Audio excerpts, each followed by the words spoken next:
Hello and welcome. My name is Deavra Daughtry. I'm the Chairwoman of ITWLA, and I'm honored to introduce this very special media presentation. This conversation is a reflection of our mission to celebrate the legacy of leadership and inspire a new generation to lead with purpose and faith.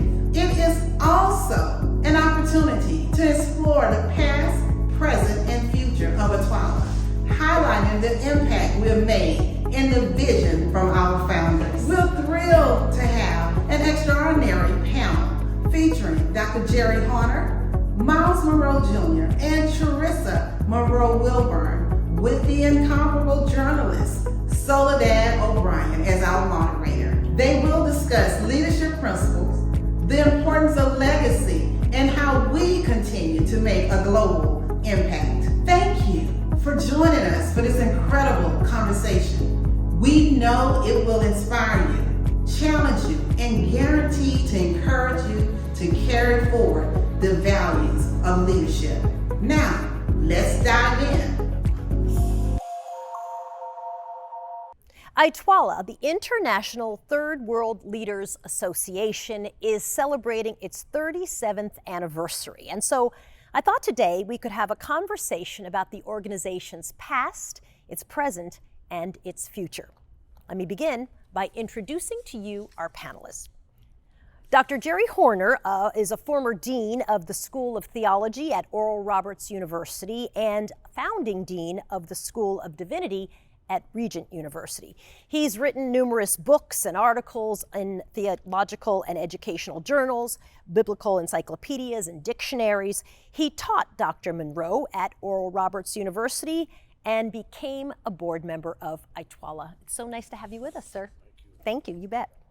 Charisa Munroe-Wilburn is a native of the Bahamas and travels the world as a motivational speaker. She is co-founder and president of the Myles and Ruth Munroe Foundation, which focuses on leadership training. She's a licensed clinical social worker and a wife and a mom and the daughter of Dr. Myles Munroe Sr. It's so nice to have you. Myles Munroe Jr. is a native of the Bahamas as well. He's a businessman and a speaker. He led ITWLA from 2016 to the early part of 2023. He serves as CEO of Monroe Global and Monroe Group of Companies Limited. He also hosts the Miles High podcast. He is the son of Dr. Myles Munroe Sr. It's so nice to have you. So thank you for having me come in to moderate this conversation. And I thought we would look at it as past and present and future. So let's begin at the beginning. And I guess maybe Dr. Horner, you can start us off. Talk to us a little bit about the idea of ITWLA. Where did it start? What was the original mission? Well, it began with a vision by Myles Munroe. Myles was the type of person who never waited for things to happen. He made things happen. He was the type of person who would say, you can't walk on water until you get out of the boat. And Myles, of course, was from the Bahamas, not just from Nassau, but from a particular part of the city of Nassau called Baintown. And people from the Bahamas would know that's not the nicest part of town, not the most prosperous part of the city. So Myles very early was a visionary, and he was concerned about people around the world, not just bringing them out of a state of economic poverty, but developing what's within them. You see, when you use the term third world, you're not talking just about economic depression. You're talking about a mindset, mentality.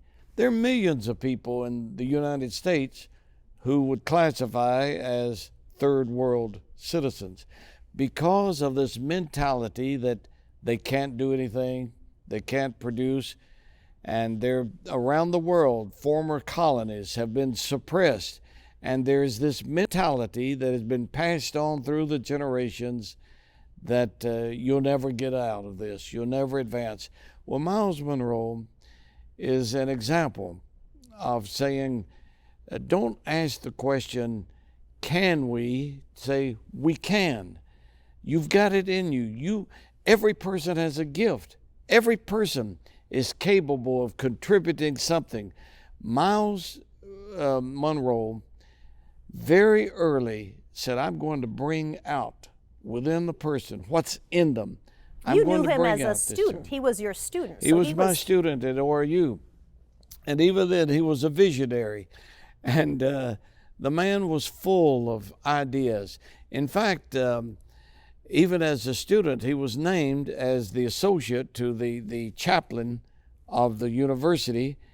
And that meant that he was charged with a responsibility of bringing out the best in people.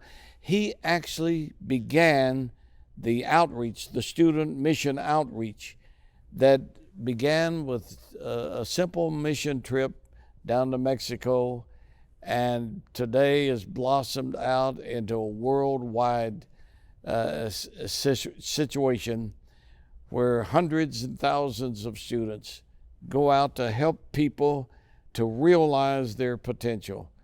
And I remember Myles as a student talking about this situation. He identified with people who had a talent within them and yet felt suppressed because of some reason. And his idea was to teach people the principles of leadership and the power of the potentiality within them. Myles and Charisa, I would love you guys to weigh in on your dad. He sounds like he was such a big personality and so motivated to help others.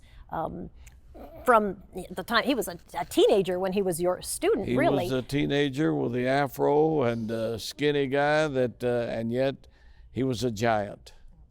Talk to me about your dad, the giant. Charisa, maybe you can start us off. Oh yes, he was indeed a giant in personality, in his intelligence. As short as he was as a physiological being, he was huge. His heart was huge. And of course, when ITWLA started, I don't have such stories because I was 3. So, I had no idea what was going on. But by the time it got to a point for me to comprehend and learn about ITWLA, I was old enough. And so ITWLA was, of course, very well into its establishment. And I immediately understood my dad's desire for 2 things. 1, relationships, and deployment. And he wanted to bring together other leaders who are influencing, who are impacting in different disciplines and careers. He wanted to bring all those individuals together and say, we can, and say, we will, therefore, let's go. And the let's go is the deployment part. When you have discovered your purpose and you have defined it and you're in the process of even refining, you get to deploy yourself into the different areas of the world. And so that's what his desire and his vision was. And this cuts across all fields, not just in the one particular area, but in politics, in business, in education, everything. And it starts with the individual. And so you point your finger at yourself and realize what you have within you. And don't ever have, I've heard him speak on this many, many times, that you don't blame others. You don't depend completely on others, on the government and so on. You have it within yourself. Talk to me, Myles, about your dad. Yeah, because my dad was I call him a rock star, right? He Dr. Hunter talked about him being a visionary. He was actually a part of a music band back in the Bahamas called the Visionaires. From a very young teenager, and he would tell me the story when I was a teenager, and you grow up as a normal kid, your parents tell you something and you feel almost like they're embellishing a bit, over exaggerating the fact. But it wasn't until I got much older and I realized how popular my dad really was as a music artist, right? And his music took him into wanting more for himself, right? And realizing that he had so much more to offer to the world, right? He tells a story about when he was younger, and he always realized that, you know, there were other individuals that would be around him who seemed more successful than he was. And he would just always ask this question, ask his mom, like, you know, why can't we do what these more affluent people in our city do? Like, why is it that we are stuck in this poverty and I'm sleeping on the floor, you know, we're living in this, you know, this smaller house and whatnot, and realized that it was an internal thing, right? He came to the realization that we all have the same 24 hours in a day, and what impacts us, or what allows us to be impactful and influential, is what we do with that the 24 hours. And he realized from an early age what he wanted to do, and that was really to, like Dr. Horner mentioned, like show people that everything that they need, the potential that they have, it really does start within, and it starts with having a mindset change of I can, as opposed to why can't I. And his 24 hours were different. Like I We'll get 24 hours, like but he got seemed more. to have 24 times 2 wrapped up in a box. Well, he had more energy than everybody. He Though. did. Like he just was. Until the day he died. You know, He did. I didn't know how he did it. Like he would go from stage speaking for 4 hours to the green room having a meal, and he talked for another 4 hours. Purpose really drove him. And I remember him talking about in college, when everybody was sleeping, that's when he was awake, doing homework, studying. And he told us this long time before we started college. I remember when I go to college, I'm like, oh, I'm gonna do what Dad said. You know, when everybody is asleep, I'm gonna get up and do my homework and study. And ciao. Was there any indication at the very beginning, Dr. Horner, that ITWLA would grow into what it has become? Well, did he know? I will say this, as far as indications are concerned, if expectation counts, yes, because if you're going to do something, why not think it through and think big?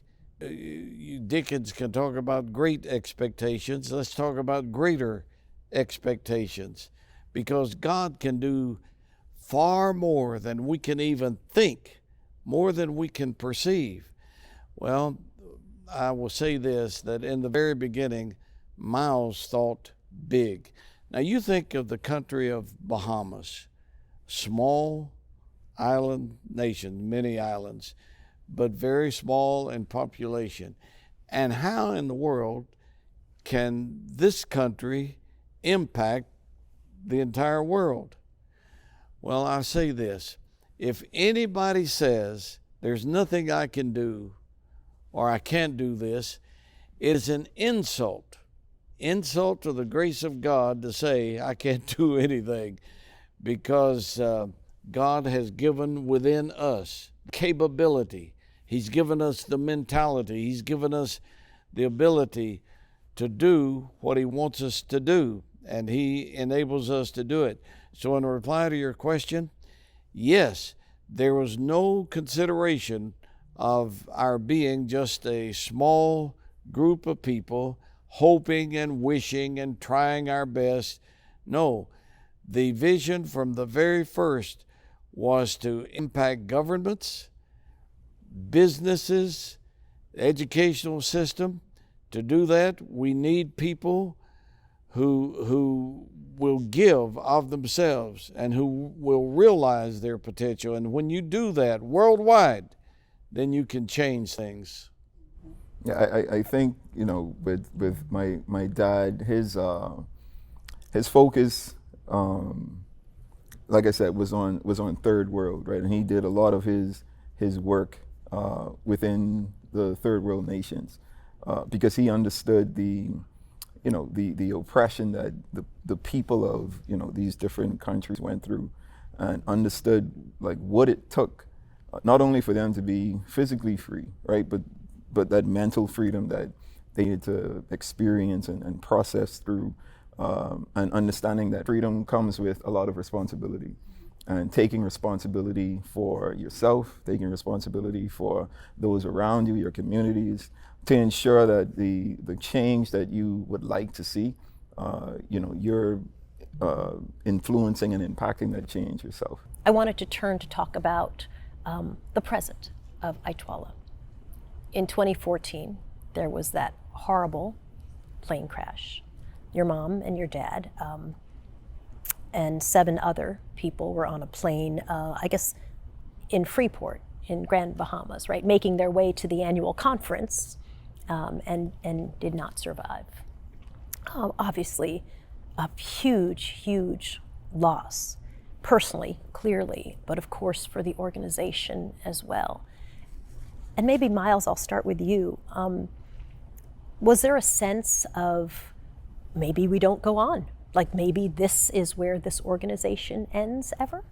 No, I don't think that ever was a thought, right? My dad was a person of legacy, of planning, of understanding that, you know, we don't have control over things, certain things, you know, here on earth and in this world that we live in. So the only thing we can do is plan, right? And prepare ourselves for unexpected occurrences. So I think as an organization, it was always instilled into us as members and associates of this organization that, you know, regardless of who is here and who is not, the vision continues, right? Because the vision is the most important thing. I think as long as those of us that are here and in leadership positions continue to understand the vision and expand it and, you know, bring it to life, there's no way that this organization can die. And I think when everything happened, obviously it was unexpected. It had a dire impact on, you know, me as personally, obviously, and then, you know, the greater organization that we were a part of. But, you know, honestly, I think I don't think there was a doubt in anyone's mind that anything that, you know, my dad was a part of and that we were a part of would not continue because of those principles that he taught us and the things that he instilled in us throughout the entire process. We're timeless, really. Yeah, and Myles stressed mentorship. And he said, if you die and there's nobody to take your place, you failed. You failed as a leader. Leadership doesn't stop when you die. And he stressed this. And I remember very well, I was there on the island of Grand Bahamas at Freeport when the crash took place. And so we got together, and by we, I'm talking about the leadership in ITWLA. We gathered together in the lobby of this hotel. What do? I mean, do we cancel the conference, first of all? And I mean, here's something totally unexpected, a major tragedy. And no, we're not going to cancel anything. And no, we're not giving up anything. That was our decision. So the first thing was to, people who were already there, we gathered together that evening. There was such an atmosphere of gloom and depression. We knew we were going on, but still, the man who was at the head is not there anymore. And there was a heaviness. And there was a man named Andrew Young. Andrew Young, Ambassador Andrew Young, was there. He was one of the speakers at the conference. He got up and in so many words he said, okay, it's time for you to practice what you preach. And Andrew Young led us in a hymn, and the whole atmosphere changed. And instead of gloom, there was a challenge. Because for every Moses, there is a Joshua. Moses is gone, Joshua comes in. All right? So this organization doesn't depend upon even its founder. It depends on who's left and who carries the torch. And so, yes, it does go on. Yeah, because I think, you know, as an organization, we've had individuals and founders, like founding members of the organization that have passed on before, you know, and we've been able to continue. Obviously, you know, my dad had a greater impact. His death had a greater impact because he was ultimately the visionary of the organization. But I think he did such a great job instilling the vision in all of us that it's not difficult to carry on. You co-founded, as I mentioned in your introduction, your parents' foundation, and you're the president of it as well. And I guess I'd love to think of how you think of legacy.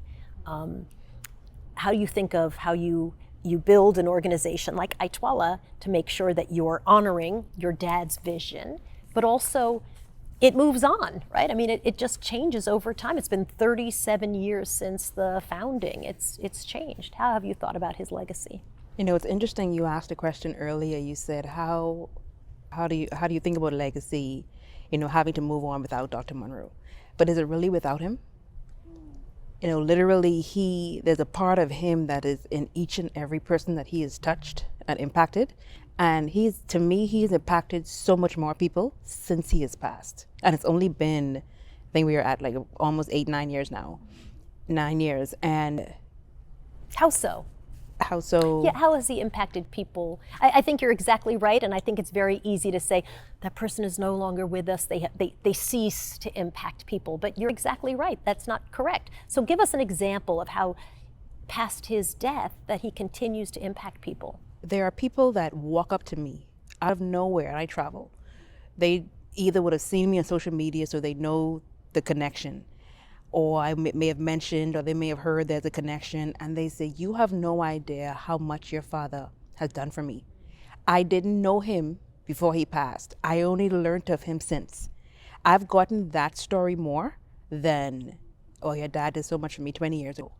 It still blows my mind how people just find a video, just come across a video on social media or YouTube, and instantly and then they just start watching video after video and reading books since he has passed. And I can say this as a daughter, I'm so proud of him. I'm so proud of the work that he's done, the work that he has created, and the duplication of himself that he's done in us, for that work to continue.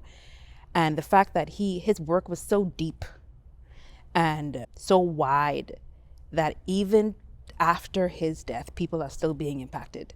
And so that's what legacy is. And it's very difficult to talk about legacy without talking about the past. So I'm happy we've talked about the past. The present may not be so happy and not be so beautiful all the time. We talk about the crash, but you can't talk about legacy without talking about the present as well. And my dad never did anything small and shallow. So everything you did, trust he had the next generation in mind, and he had the next leader in mind. It was never about him. And so I, with a daughter now, like, we named her legacy because she has no idea where she's come from. And she has no idea what she is carrying. My dad didn't do what he did for my brother and I. He did what he did for his grandchildren and his great-grandchildren.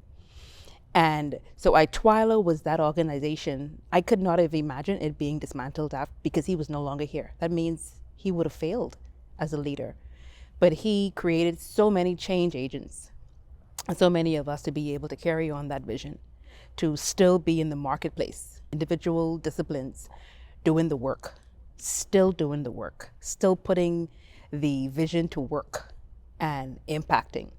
So is it a Dr. Munroe thing? No, he was the leader, yes, but it's not ITWLA isn't a Dr. Munroe's thing. It is a leader's thing.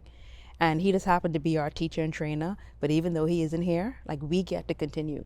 And I remember, if I remember correctly, there was a transition that my dad was working on right before he passed, and I'm talking within 2 years or so.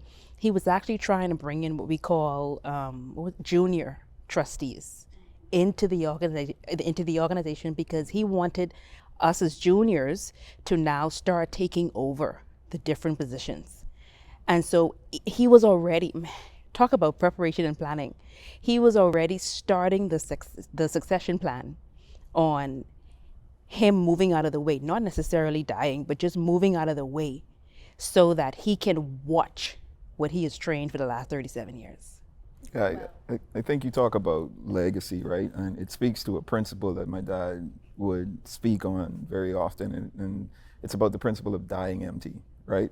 And essentially it's him telling everyone, like, to disappoint the grave. Like, there are books that you're supposed to write, there are songs that you're supposed to sing, there are things that are within you that you're supposed to bring out, and your goal in life should be to die empty. So when we talk about leaving a legacy, the reason why his impact has maybe been greater in his death than when he was here is because he left so much behind, left so much of his teachings behind, so much of his books behind, that they're still impacting the world to this day. And that's why people who may not have known him when he was alive, they learn about him now, and their lives are changed daily basis. Like, I can't tell you the amount of times we get emails and messages and phone calls of persons, like, they don't call for no reason. Like, they'll call our offices and just be like, yo, I just listened to one of Dr. Munroe's teaching, and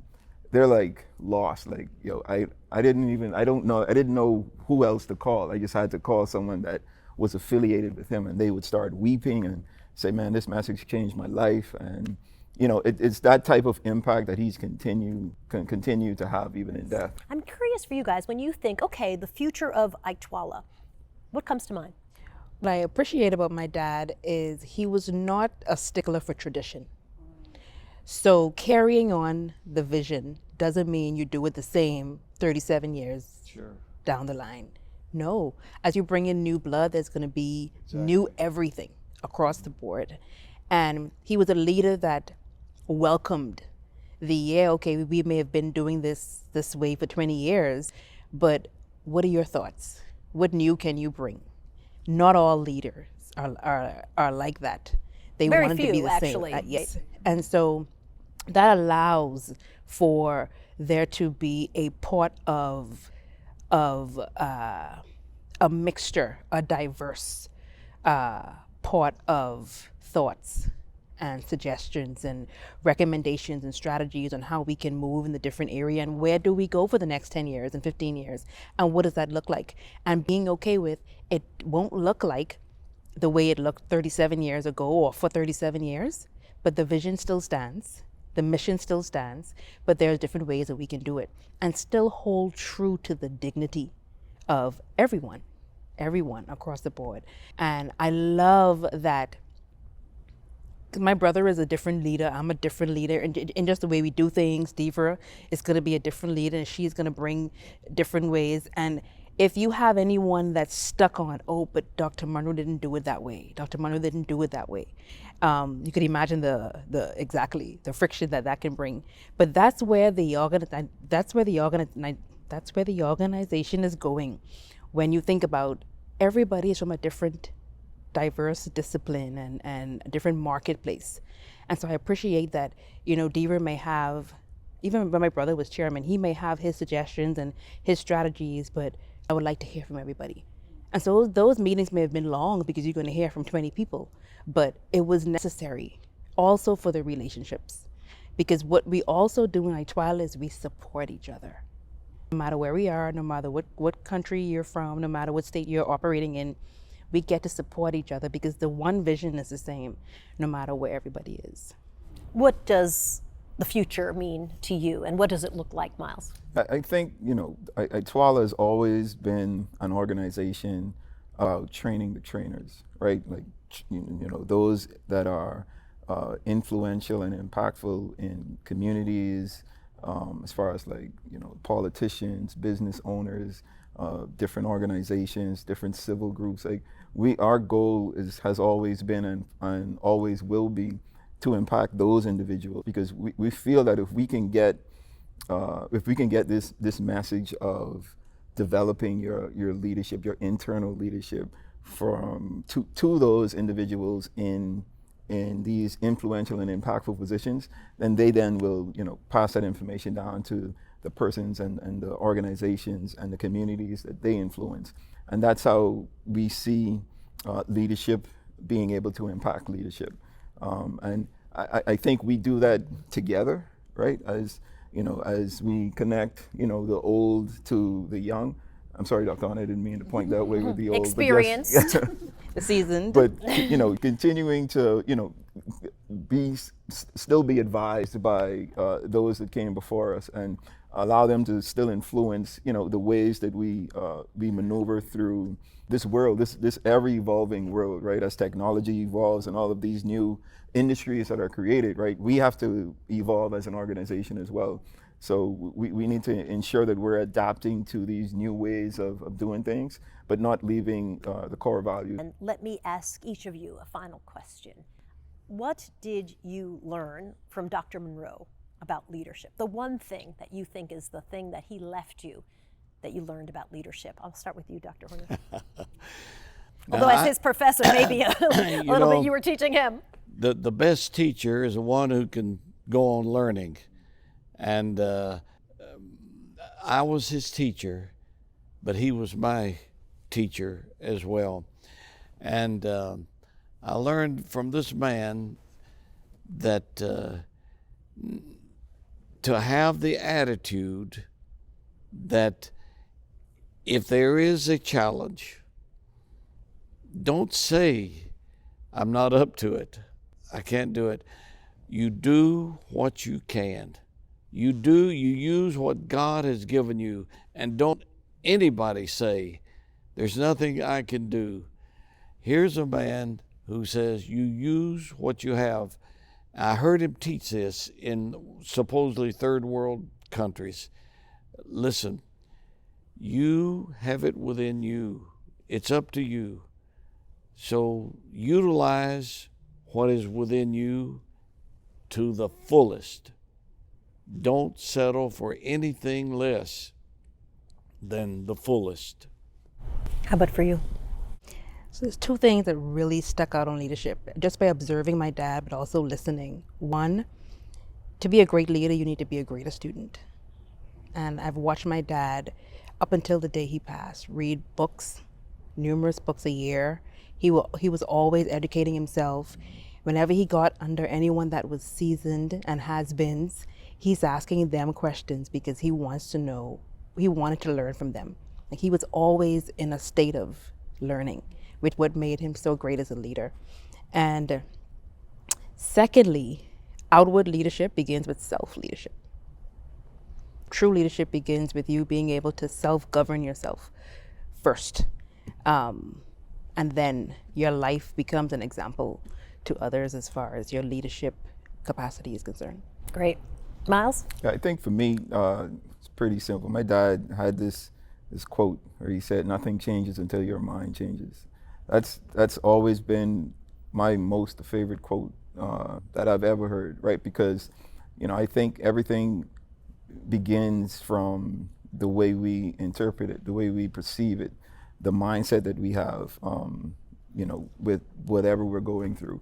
Life happens, right? There are things that we can control in life, there are things that we can't control.